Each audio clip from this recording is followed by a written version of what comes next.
Oi, hoje a gente começa mais um capítulo, mais um episódio, mais uma conversa para o espaço Resenharia.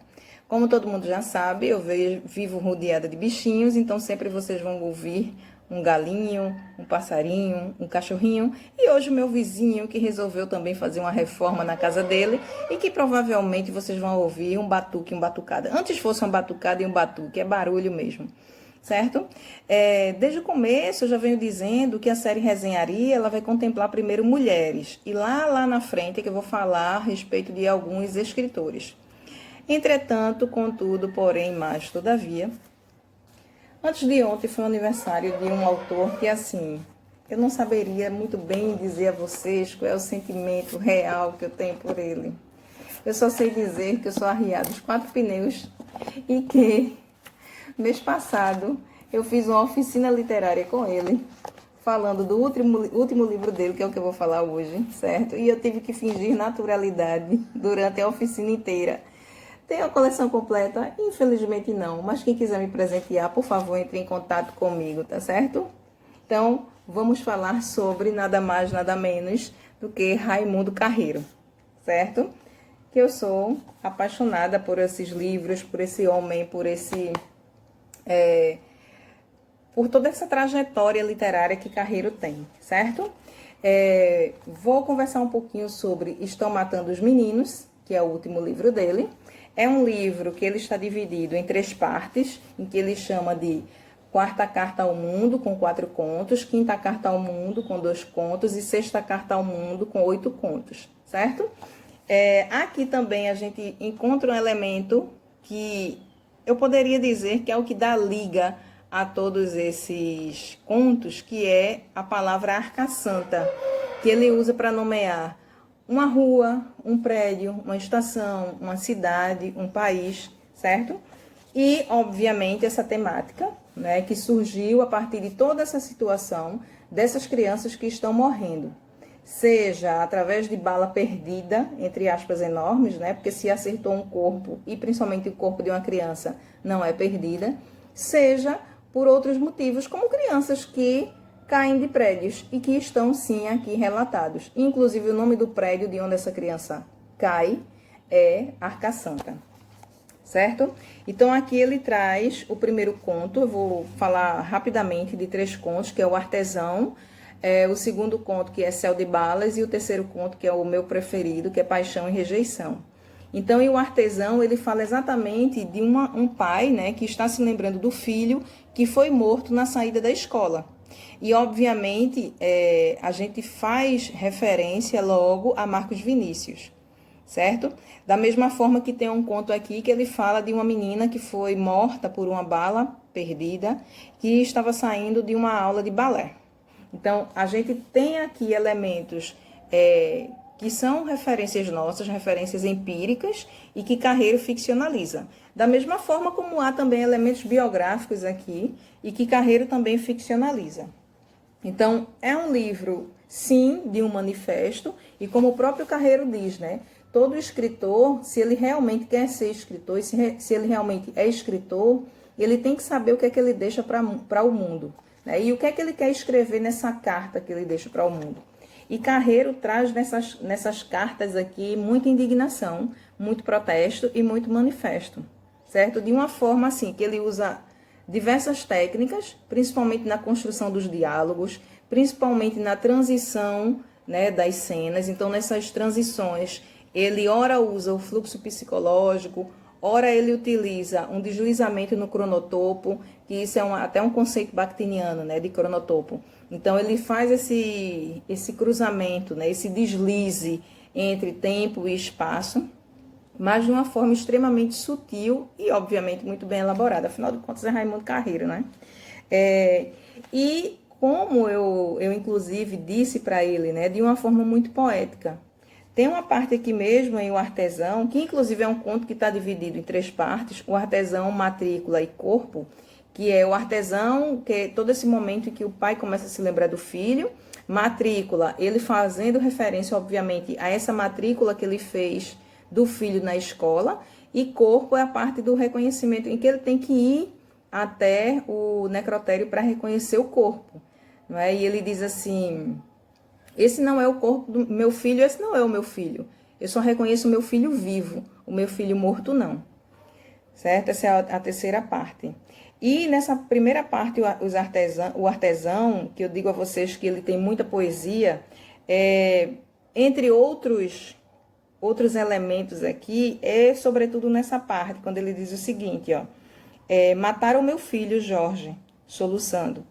A gente pensa com a voz que vem de fora ou os pensamentos ficam nos cabelos? Então não pode, nos cabelos, na cabeça, nos ouvidos, faz de conta que pode pensar e sofrer nos cabelos, na cabeça, nos ouvidos. Pode? A voz está dizendo, estão matando os meninos. Então aqui, Carreiro, ele traz não só o retrato desse pai que tem esse filho assassinado, como também toda essa angústia, não é? E uma angústia, obviamente, trabalhada de uma forma ficcional e extremamente poética. Na parte de matrícula, também é algo muito, muito forte que Carreiro traz, não é? Que é porque os contos dele trazem uma densidade muito grande. É interessantíssimo porque Carreiro traz densidade e leveza, sabe? Simultaneamente. Ele diz o seguinte, ó.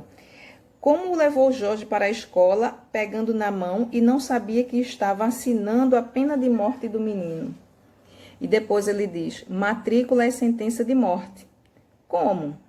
Quando você assina uma matrícula, assina a sentença de morte do filho.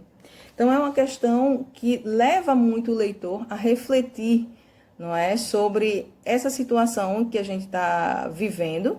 E aí, claro, não é porque eu não estou exatamente naquele lugar que eu não devo me sentir tocada e não devo pensar que eu não vivencio também essa realidade. Sim, eu vivencio, porque não só nós estamos no mesmo país, como nós estamos também no mesmo mundo. Então, a dor do outro é sim a minha dor. E é isso que Carreiro faz, não é? Ele sente essa dor alheia, transforma na dor dele e ficcionaliza essa dor e traz essas poesias que para mim não são contos, para mim são prosas poéticas, como eu mesmo disse ao próprio Carreiro. Também vocês já sabem que eu vou sempre olhar aqui para o lado, certo? Porque é o meu roteirinho para não me perder, porque eu falo muito. E esse conto daqui, o artesão, ele foi construído em média res. O que é isso? Ele começa da metade do conto, vamos dizer assim, de um fato que esteja acontecendo, traz flashbacks e depois ele volta para aquele mesmo ponto da narrativa e segue com a narrativa até o desfecho. Então, isso é o que a gente chama de in media res. E traz esse deslize no cronotopo, certo? Então, ele avança, volta, tem um fluxo de consciência, tem diálogos psicológicos e assim ele vai construindo. Tem tanto diálogos construídos na forma convencional, que é com travessão, como também diálogos em que ele não coloca marca nenhuma, mas o leitor ele sabe tranquilamente quem é que está falando, certo? O segundo conto que eu quero trazer é exatamente Céu de Balas. Fala de uma história de um casal que acaba de sair do casamento. O conto ele começa exatamente no casamento, né, quando eles já estão recebendo as bênçãos do padre, certo?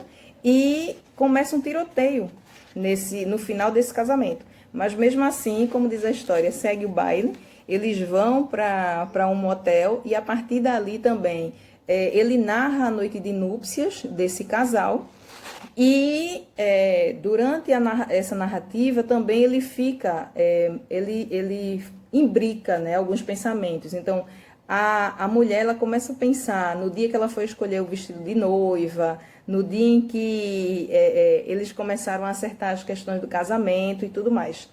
Céu de Balas, ela representa uma situação limite, obviamente, né? Então, imagine toda essa situação. Mas, para mim, Céu de Balas também não é um conto. É uma obra híbrida e eu diria ainda mais, a letra de um rap. Porque ele tem um ritmo sincopado que é construído através, sabe de quê? De uma pontuação em que, ora ela é mais curtinha, deixa os períodos curtinhos, ora ela deixa um período mais longo. Ora ele usa vírgula, ora ele não usa vírgula. Então, esse ritmo que ele vai dando e as palavras que ele usa, né? Beijo, bala, bolo, brincadeira, e a forma também como ele conta essa história, para mim, isso daqui é um rap. E ele traz também muita leveza no conto, a partir do momento também que ele traz essa situação limite, utiliza palavras fortes e, ao mesmo tempo, ele insere um gerúndio, não no sentido de dar movimento, mas no sentido de dar leveza ao conto. Porque enquanto a bala está comendo no centro, vamos dizer assim, Raimundo Carreiro traz a seguinte narração. Agora ele podia acalentar seus seios, os seios esvaindo-se em calor e em suor. Este calor que se expandia agora, que a possuía, expandindo-se, que não lhe dava vontade de sorrir, só gemer. Ai, gemendo.